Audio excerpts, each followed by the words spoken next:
आज की ये कहानी है एक ऐसे शख्स की जिनका 26 साल की उम्र में दुनिया भर में नाम गूंजने लगा था। मैं बात कर रहा हूँ राज कपूर की। इन्हें आप लोग अपनी स्क्रीन पर भी देख रहे होंगे। ये आप देखेंगे राज कपूर परिवार है। राज कपूर का परिवार है। इन्हें आप लोग रणवीर राज कपूर के नाम से जानते हैं। बॉलीवुड के पहले शोमैन के नाम से जानते हैं। भारतीय सिनेमा के महानतम शोमैन के नाम से जानते हैं। भारतीय सिनेमा के चार्ली चैपलिन के नाम से जानते हैं। राज साहब के नाम से भी जानते हैं। और जो आप देखते हैं कि ऋषि कपूर का नाम सुना होगा, राजीव का नाम सुना होगा, रणधीर का नाम सुना होगा, इन्हीं की फैमिली के मेंबर हैं वो। और पद्म भूषण दिया गया था 1971 में। दादा साहब फाल्के पुरस्कार भी 1988 में दिया गया था। तो राज कपूर के बारे में एक सामान्य जानकारी हम लोग देख लेते हैं, इनकी कहानी जान लेते हैं। 14 दिसंबर 1924 को मौजूदा पाकिस्तान के पेशावर के लालपुर में जन्मे राज कपूर की गिनती उन फिल्मकारों में होती है जिन्होंने भारतीय सिनेमा को दुनिया भर में लोकप्रिय बनाया। पाकिस्तान पहले हमारा हिस्सा हुआ करता था 1947 तक। लद्दाख, जम्मू कश्मीर, पंजाब, राजस्थान, गुजरात, 5 राज्यों की सीमा लगती है हमारी पाकिस्तान से। यकीन करना भले ही मुश्किल हो, लेकिन सच्चाई यही कि तेज रफ्तार इंटरनेट और आधुनिकतम तकनीकी आज दुनिया से कोई 70 साल पहले राज कपूर ने भारतीय सिनेमा को दुनिया के कोने कोने में पहुंचा दिया था। राज कपूर की फिल्म आवारा रूस की सबसे मशहूर फिल्मों में शुमार की जाती है, लेकिन राज कपूर की समाजवादी संदेश वाली फिल्मों का जादू चीन, ईरान, तुर्की, अमेरिका, पूर्वी यूरोप के कई देशों में आज भी महसूस किया जा सकता है। बतौर फिल्म का राज कपूर का करियर करीब 40 साल का रहा, लेकिन आप देखेंगे उन्होंने कामयाबी, शोहरत और लीजेंड जैसी छवि महज 3 सालों के अंदर हासिल कर ली थी। 1947 में केदार शर्मा की फिल्म नीलकमल में हीरो बनने वाले राज कपूर 1948 में आग फिल्म के साथ आरके फिल्म्स की स्थापना करते हैं। इस फिल्म का विचार उनके मन में कहीं बाहर से नहीं आया था। राज कपूर के पिता पृथ्वीराज कपूर को सामाजिक रुतबे के लिहाज से दबदबे वाले पेशे वकालत में भेजना चाहते थे, लेकिन परिवार वालों से लगभग विद्रोह करके पृथ्वीराज कपूर ने थिएटर और फिल्मों का रास्ता चुना। राज कपूर ने अपने पिता के इसी अनुभव को अपनी पहली ही फिल्म आग में पर्दे पर उतार दिया। और कठिन परिवेश तो पृथ्वी राज कपूर पेशावर से कोलकाता आए और फिर तब की बंबई पहुंचे और भारतीय सिनेमा की कद्दावर कलाकार के तौर पर स्थापित होते गए। राज कपूर उनके सबसे बड़े बेटे थे, लिहाजा वे बचपन से ही फिल्मों के प्रभाव में आ गए। उन्होंने पिता की फिल्मों में बाल कलाकार की भूमिका भी निभाई और देखते देखते पढ़ाई से उनका मन उचट गया। मैट्रिक में फेल होने के बाद उन्होंने अपने पिता से बात करते हुए अपने इरादे जाहिर कर दिए कि वे फिल्म निर्माण की दुनिया की बारीकियां सीखना चाहते हैं। पृथ्वीराज कपूर ने अपने बेटे को शुरुआती सालों में ही गढ़ दिया। राज कपूर ने कई मौकों पर इसका जिक्र भी किया कि उनके पिता के नाम का फायदा उन्हें शुरुआती सालों में बहुत ज्यादा नहीं मिला। और बीबीसी के चैनल 4 के लिए सिमी गरेवाल ने राज कपूर पर 1986 में एक डॉक्यूमेंट्री बनाई थी, लिविंग लीजेंड राज कपूर। इस डॉक्यूमेंट्री में राज कपूर ने कहा था कि पापा जी ने कह दिया कि फिल्म बनाने की बारीकियां सीखो। चौथे पांचवे असिस्टेंट के तौर पर सेट पर पोंछा लगाने से लेकर फर्नीचर इधर से उधर करने का काम किया। मैं उस वक्त के सेलिब्रिटी एक्टर का बेटा जरूर था, लेकिन मैं नोबडी था और बड़े बस 2 जोड़ी पैंट, बुस्कर्ट सेट को, रेनकोट और छाता के अलावा एक गम बूट मिलता था और साथ में 10 रुपए महीने का जेब खर्च भी देते थे। हालांकि ये सख्ती स्कूल के जमाने से ही थी। राज कपूर की बेटी रितु नंदा ने राज कपूर स्पेक्स नाम की किताब में लिखा कि राज कपूर दूसरे बच्चों की तरह ट्राम से स्कूल जाते थे। एक दिन बहुत ही तेज बारिश हो रही थी और राज ने अपनी माँ से पूछा कि क्या वो आज कार से स्कूल जा सकते हैं। उन्होंने कहा, मैं तुम्हारे पिता से पूछकर बताती हूँ। पृथ्वीराज कपूर ने जब ये सुना तो उन्होंने कहा कि इस बारिश में पानी के थपेड़े झेलते हुए स्कूल जाने में भी एक थ्रिल है, उसको इसका भी तजुर्बा लेने दो। राज कपूर दरवाजे के पीछे बातचीत सुन रहे थे। उन्होंने अपने पिता को से खुद कहा, सर मैं ट्राम से ही स्कूल जाऊंगा। रितु नंदा ने इसके बाद का ब्यौरा भी लिखा। पृथ्वीराज कपूर ने जब बालकनी से राज को भीगते हुए स्कूल जाते देखा तो उन्होंने अपनी पत्नी राम समी से कहा कि एक दिन इस लड़के के पास उसके पिता से कहीं ज्यादा फैंसी कार होगी। पिता की साय से बाहर निकलना तो कपूर खानदान पर बहुचर्चित किताब the Kapoors the first family of Indian cinema लिखने वाली मधु जैन भी इसी तरह का एक और किस्सा बताती हैं। उन्होंने लिखा है कि एक बार जब पृथ्वी राज कपूर अपने घर से बाहर निकले तो उन्होंने देखा कि राज कपूर खड़े हुए हैं। उन्होंने पूछा, तुम अब तक स्टूडियो क्यों नहीं गए? और इसके बाद वो अपनी कार में बैठे और तेजी से आगे निकल गए। दोनों को एक ही जगह जाना था, लेकिन उनके पिता ने उन्हें अपनी कार में नहीं बिठाया। राज कपूर को वहां जाने के लिए बस लेनी पड़ी। क्या ही दिलचस्प संयोग है कि अपनी पहली कामयाबी फिल्म बरसात के हिट होने के बाद राज कपूर ने न केवल अपने लिए नए कम कन्वर्टिबल कार खरीदी, बल्कि अपने पिता को भी एक ब्लैंक चेक दिया कि वे कार खरीदें। लेकिन पिता ने उस चेक को कभी नहीं भुनाया। पिता की कद को देखते हुए राज कपूर ने शुरुआती दिनों में ये तय कर लिया था कि उन्हें अपने पिता से कुछ अलग करना होगा, तभी उनकी अपनी पहचान बन जाएगी। उन्होंने अपने पिता की दबंग छवि और भूमिकाओं से अलग हटकर आम लोगों की भूमिकाओं को निभाने पर जोर दिया। एक संपन्न घर के युवा और आकर्षक लुक के बावजूद वे आम मेहनतकश लोगों में खुद को देखने लगे। अपने पिता की लाउड संवाद अदायगी के सामने वे अटक कर गवई अंदाज में बोलने वाले नायक बने। इतनी भिन्नता के साथ अपनी पहली फिल्म आग से उन्होंने सिनेमाई दुनिया में मजबूत उपस्थिति दर्ज की। अपने पिता से अलग दिखने की चाहत में उन्होंने अभिनय के साथ निर्देशन को भी चुना। बरसात उनकी दूसरी फिल्म थी। नरगिस के साथ उनकी जोड़ी सुपरहिट साबित हुई। बहरहाल राज कपूर के जीवन का सबसे बड़ा टर्निंग पॉइंट जल्द ही आ गया।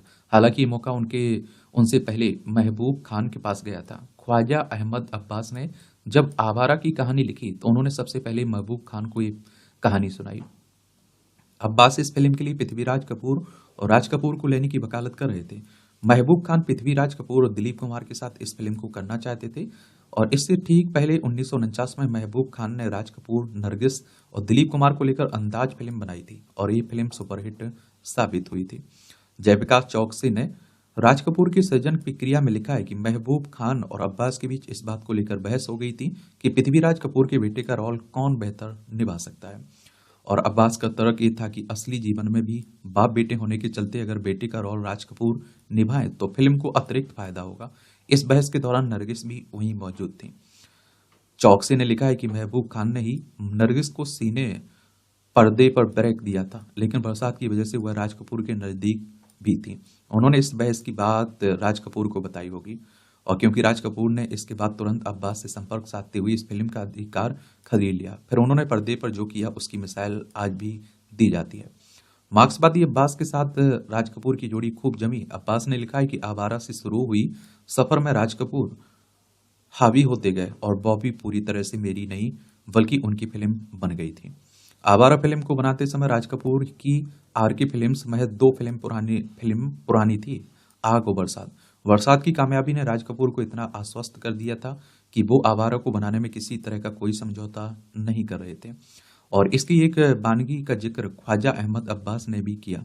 वे आवारा के लेखक थे। उन्होंने लिखा है कि एक शाम फिल्म की शूटिंग के दौरान मैं राज कपूर के साथ था, तभी उनके एक असिस्टेंट ने आकर कहा कि फाइनेंसर एमजी ने जो पैसे दिए थे वो खत्म हो गए और अब कोई पैसा नहीं बचा है। उसी रात का राज कपूर ने फिल्म की ड्रीम सीक्वेंस को शूट करना शुरू किया। उस सीक्वेंस को शूट करने में 3 महीने का वक्त और 3 लाख रुपए खर्च आया था। आवारा की कहानी काफी हद तक प्रगतिशील कहानी थी, और जिसमें एक वकील जो बाद में जज बने ने अपनी पत्नी को घर से निकाल दिया। उनका बेटा गुंडे मवालियों की शोहरत में अपराधी बन गया। फिर अदालत में वह अपने ही पिता के सामने खड़ा हो जाता है। फिल्म के अंत में वह वापस लौट आता है अपने पिता के पास। दरअसल इस सिनेमा का नायक आजादी के बाद के भारत को विरासत में मिली दरिद्रता से निकला था। आवारा एक तरह से आप देखिए कीचड़ में खिला कमल था, और जिसमें लोग अपने जीवन में परिवर्तन की झलक देख रहे थे, और यह उम्मीद का सबब लेकर आई फिल्म थी जिसमें राज कपूर का अभिनय अपने सर्वोत्कृष्ट दौर में दिखा, और उनके अंदर का टॉप क्लास निर्देशक भी जग जाहिर हुआ। इस फिल्म के गीत संगीत का जादू आज करीब 73 साल बीतने के बाद कायम है। सामाजिक प्रतिबद्धता का तकाजा। 14 दिसंबर 1951 को प्रदर्शित इस फिल्म से राज कपूर की सामाजिक प्रतिबद्धता वाली फिल्मों का दौर शुरू होता है, जो जिस देश में गंगा बहती है तक बखूबी देखा जा सकता है। कई सिने पत्रिकाओं का आकलन रहा कि आवारा भारत की बनी दुनिया भर में सबसे ज्यादा देखी गई फिल्म रही है। मनोरंजन की दुनिया में ये पहला मौका था जब सोवियत संघ में एक विदेशी फिल्म को राष्ट्रीय गौरव हासिल हुआ, और वहां उस दौर में पैदा हुए बच्चों के नाम राज और रीता के नाम पर रखे गए। राज और रीता।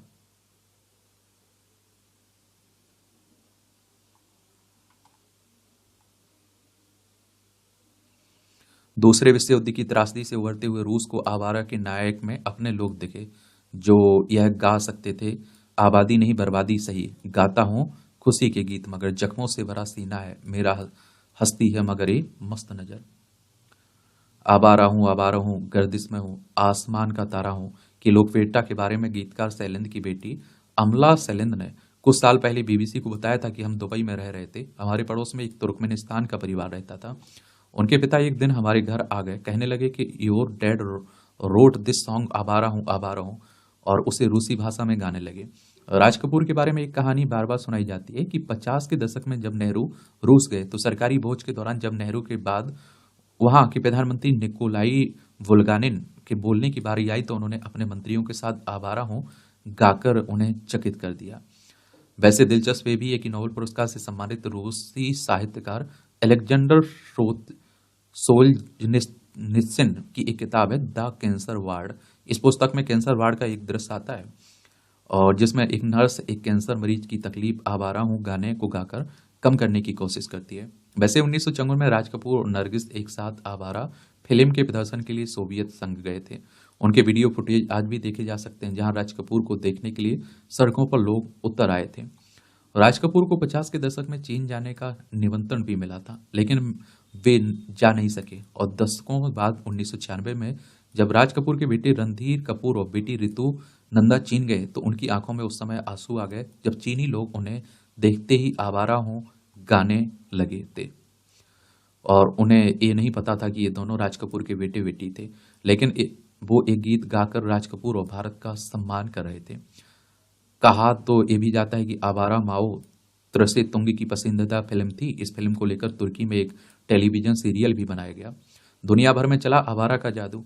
रितु नंदा ने राज कपूर स्पीक्स में लिखा है कि 1993 में जब रूस के तत्कालीन राष्ट्रपति बोरिस येल्त्सिन भारत आए, उन्हें बताया गया कि वो उनसे मिलना चाहते हैं, तो न सिर्फ वो इसके लिए तैयार हो गए बल्कि उन्होंने उनकी किताब पर एक नोट लिखा, मैं आपके पिता से प्रेम करता था, वो हमारी यादों में आज भी मौजूद हैं। एक ख्वाजा अहमद अब्बास ने भी सोवियत नेता निकिता क्रुश्चेव से रूस में आवारा की लोकप्रियता का राज पूछा था, तो उनका जवाब था दूसरे विश्व युद्ध की विभीषिकाओं का सबसे अधिक सामना रूसी लोगों ने किया था। बहुत सी रूसी फिल्म निर्माताओं ने इस विषय पर फिल्म बनाकर उन्हें इस त्रासदी की याद दिलाने की कोशिश की थी, और जबकि आवारा के जरिए राज कपूर ने लोगों में उम्मीद की एक किरण जगाई थी और उनके दुखों को भूलने में मदद की थी। और इस फिल्म को लेकर सिनेमा और समाज के अध्येता जबरीमल पारक कहते हैं कि आवारा फिल्म से ही राज कपूर ने ये जाहिर किया कि वे मेलो ड्रामा और रियलिटी को बेहतरीन अंदाज में मिक्स करके ऑडियंस का बाखूबी मनोरंजन कर सकते हैं, और यह काम उन्होंने बाखूबी अपनी आखिरी फिल्म तक जारी रखा। आवारा एक कल्ट फिल्म होने के साथ साथ एक मोक्कल फिल्म थी। गीत संगीत और सामाजिक संदेश से ओतप्रोत इस फिल्म की ताजगी आज भी कम नहीं हुई है, लेकिन इसकी भी एक सीमा थी। और इस बारे में जबरीमल पारक कहते हैं कि समय के साथ इस फिल्म का प्रभाव कम नहीं हुआ, लेकिन अगर बारीकी से देखें तो राज कपूर की आवारा जिन उद्देश्यों की वकालत करती थी उसके विपरीत खड़ी हो जाती है। इसमें यह दिखाया गया है कि आदमी जिस तरह की परिस्थितियों के प्रभाव में आता है वैसा बन जाता है। अच्छे घर का लड़का आवारागर्दी करने के बाद भी शराफत की दुनिया में लौटने पर स्वीकृत किया जाता है। इस फिल्म का नायक राजू तो सुलझ जाता है, लेकिन जग्गा डाकू में भी सुधार क्यों नहीं आता है, यह फिल्म नहीं बता पाती है। जबरीमल पारक के मुताबिक आवारा एक फिल्म के तौर पर यही चूक जाती है, जाने अनजाने वह इसकी गुंजाइश छोड़ जाती है कि अच्छे कुल का निकला शख्स परिस्थिति बस भले ही कुसंगत में पड़ जाए लेकिन वह सुधर सकता है और उसका समाज उसे अपना भी सकता है। वही तो समाज का अभिजात तबका नहीं है, और आप देखेंगे कि वह सुधर नहीं सकता, या सुधर जाए तो अपनाया नहीं जा सकता है, समाज की मुख्य धारा को नहीं बदल पाती है। दरअसल इसी तरह के सवाल राज कपूर की दूसरी समाजवादी रुझान वाली फिल्मों को लेकर भी उठते हैं। 1954 में उन्होंने बूट पॉलिश बनाई, इसमें बंबई के निम्न मध्यम वर्गीय गरीब परिवारों के बच्चे फुटपाथ पर अपना जीवन जीने को मजबूर हैं। उनके सपनों की कहानी राज कपूर बताते हैं, लेकिन समाज में किस तरह के निचली पायदान पर मौजूद लोगों को वर्ग भेद झेलना पड़ता है, ये राज कपूर तो दर्शाने में कामयाब रहे, लेकिन जाति भेद को लेकर उनका सिनेमा बहुत ज्यादा नहीं कुरेदता है। गरीब कमजोर लोगों के किरदार, लेकिन जबरीमल पारक कहते हैं कि राज कपूर ने जिस दौर में ये फिल्में बनाई और जिन बेबाकी से गरीब कमजोर लोगों को मुख्य किरदार में पेश किया उसकी दूसरी मिसाइल नहीं दिखती है। आवारा की बात, बूट पॉलिश, श्री 420, जागते रहो, अब दिल्ली दूर नहीं, और जिस देश में गंगा बहती है जैसी फिल्मों के जरिए राज कपूर ने समाज के सबके कमजोर तबके और उनकी कमजोरी को सिनेमा के पर्दे पर उतारा। वुड पॉलिश में भले उन्होंने काम नहीं किया हो, लेकिन उनके प्रोडक्शन की एक बेहद अहम फिल्म मानी जा सकती है। नन्हे मुन्ने बच्चे, तेरी मुट्ठी में क्या, और गाने से जाहिर होता है कि जवाहरलाल नेहरू के समाजवाद का राज कपूर पर काफी प्रभाव था। और इसी तरह से जागते रहो में ग्रामीण युवक की भूमिका उन्होंने जिस अंदाज में निभाई, कुछ विश्लेषक उन्हें उनकी सर्वश्रेष्ठ फिल्म मानते हैं। और इस फिल्म के नायक को मुंबई में पीने के पानी के लिए दर दर भटकना पड़ता है, और यह राज कपूर और नरगिस की आखिरी फिल्म थी ये। और बतौर अभिनेता 1959 में ऋषिकेश मुखर्जी निर्देशित फिल्म अनाड़ी में राज कपूर ने ऐसी ईमानदार शख्स की भूमिका अदा की जो ये गाता है कि सब कुछ सीखा हमने, ना सीखी होशियारी, सच है दुनिया वालों हम है अनाड़ी। अपने गभी अंदाज में राज कपूर ने तीसरी कसम से भी लोगों को खूब चौंकाया था। हालांकि ये फिल्म भी फ्लॉप हो गई थी, उस सदमे से शैलेंद्र उबर नहीं पाए थे। फिल्म इतिहासकार रामचंद्रन श्रीनिवासन बताते हैं कि उनके शुरुआती दौर में के सिनेमा को अगर देखें तो उसमें कॉमन मैन दिखता है, वे काफी हद तक चार्ली चैपलिन के प्रभाव में दिखते हैं। और इस प्रभाव की सबसे बेहतरीन फिल्म मेरा नाम जोकर थी, और जिसे राज कपूर की आत्मकथात्मक फिल्म भी कहा जाता है। हालांकि ये फिल्म पूरी तरह से फ्लॉप साबित हुई थी। इस फिल्म से राज कपूर को बहुत घाटा उठाना पड़ा था। फिल्म आलोचकों ने उन्हें एक तरह से खत्म मानना शुरू कर दिया था, लेकिन राज कपूर के लिए फिल्म हमेशा दिल के करीब रही है। सिमी ग्रेवाल की डॉक्यूमेंट्री में वे खुद कहते हैं कि किसी एक फिल्म के बारे में पूछना, किसी माँ से पूछना कि कौन बेटा अच्छा है, मेरे लिए मेरा नाम जोकर ऐसी ही तस्वीर है। जिस फिल्म की नाकामी ने आरके फिल्म्स को कब्जे में डाल दिया, वह फिल्म बाद में मील का पत्थर भी मानी गई। साल 2011 की आईफा फिल्म समारोह में राज कपूर रेट्रोस्पेक्टिव आयोजित किया गया था। इसके बारे में मीडिया से बात करते हुए रणधीर कपूर ने कहा था कि मेरे पिता के दिल के सबसे नजदीक मेरा नाम जोकर थी। उन्होंने इसे बहुत ही शिद्दत और जुनून से बनाया था, लेकिन जब फिल्म नहीं चली तो उनका दिल ही टूट गया था। और रणधीर कपूर ने यह भी बताया कि फिल्म जब दोबारा रिलीज हुई तो अच्छी खासी चली। रणधीर कपूर ने कहा था कि अभी तक आरके फिल्म्स के लिए मेरा नाम जोकर सबसे ज्यादा मुनाफे का सौदा साबित हुई। अब भी इसके टीवी राइट्स बेचने पर हमें सबसे ज्यादा पैसा मिलता है। राज कपूर की ड्रीम टीम, राज कपूर ने बरसात की कामयाबी के बाद से ही एक टीम बनाई। उस टीम की बदौलत वे एक के बाद एक साहकार रखते गए।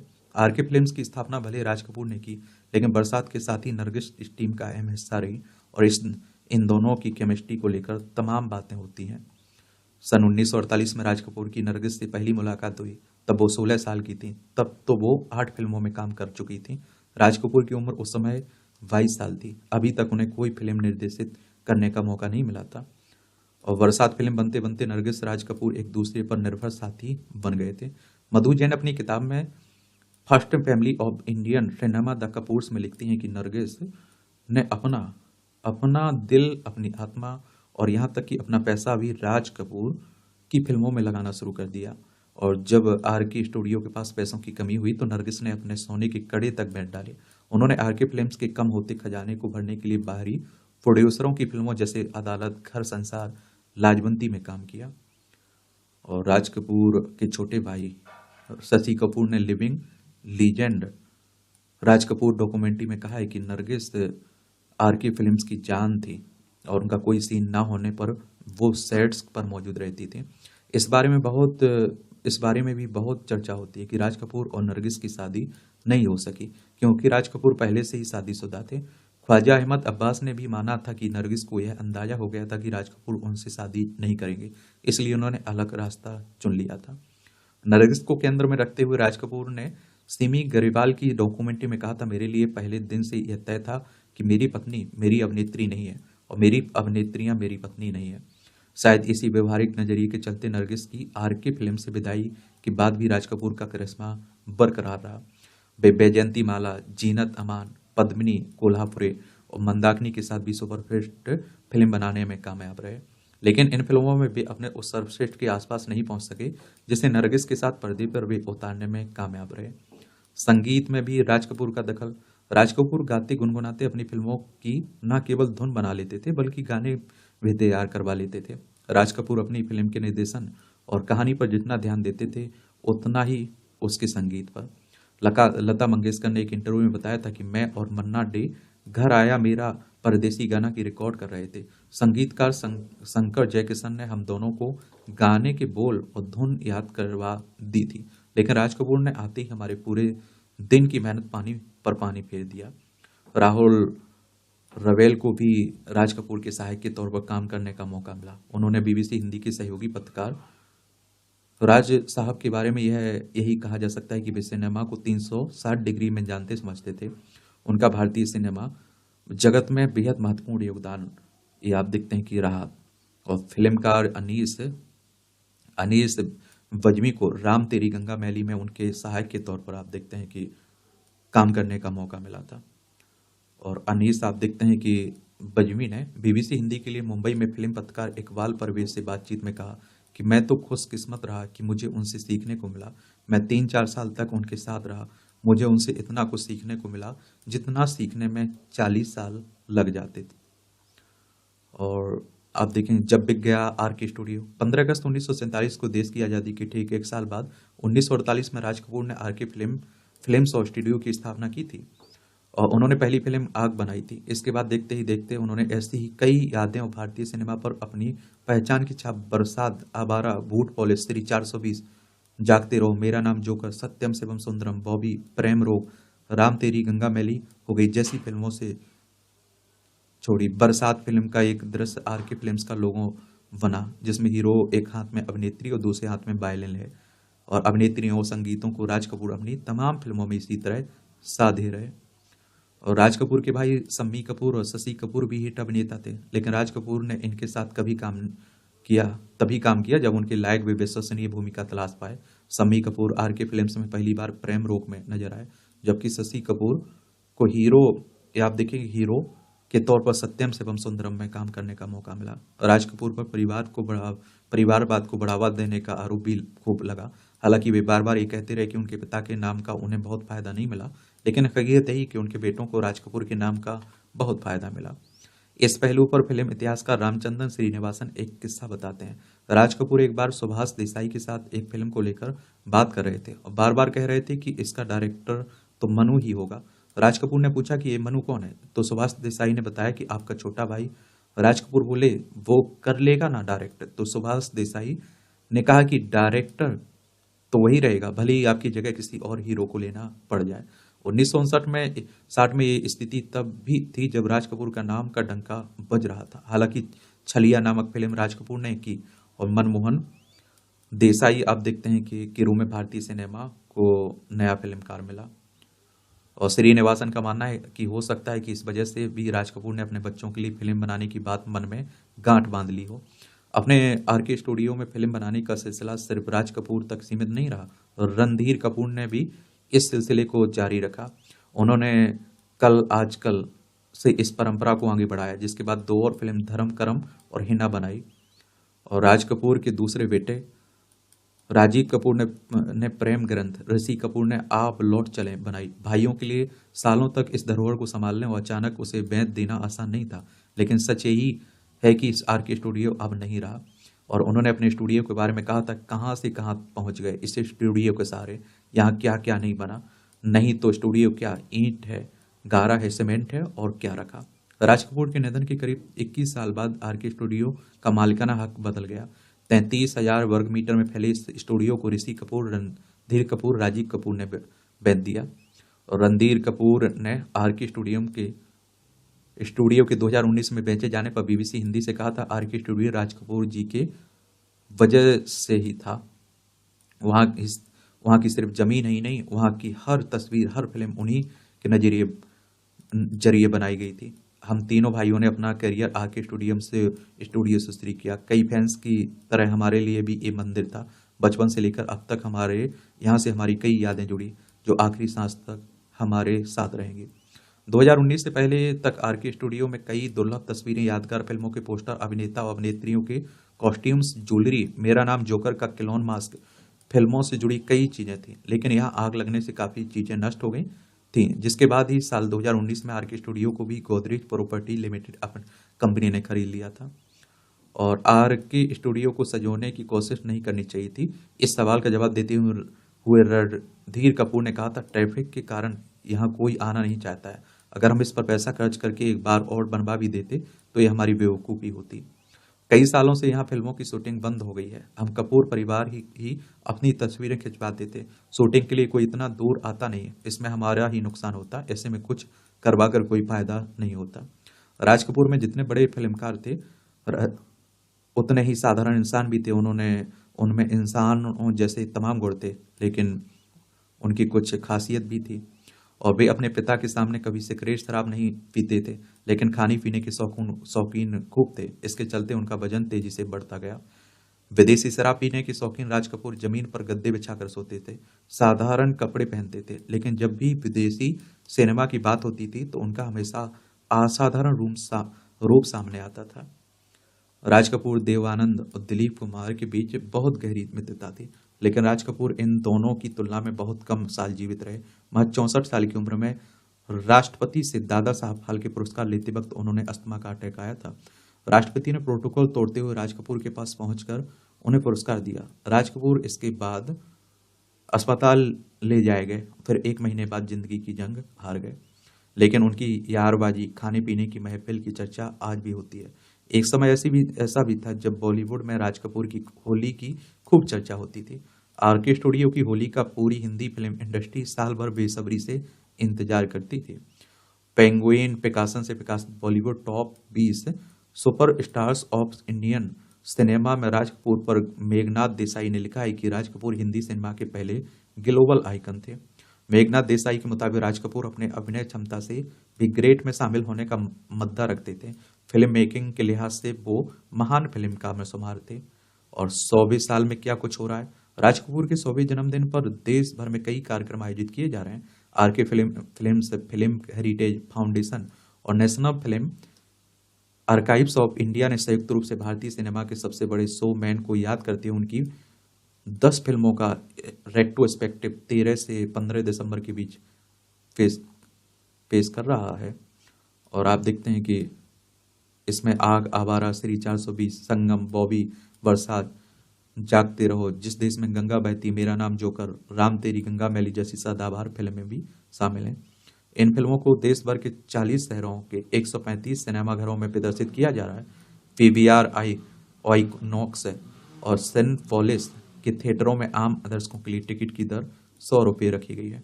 वहीं जिस पृथ्वी थिएटर में राज कपूर ने अभिनय के गुर सीखे थे, उस पृथ्वी थिएटर में उनके 100वें जन्मदिन पर दास्तान एक राज कपूर का आयोजन किया जा रहा है।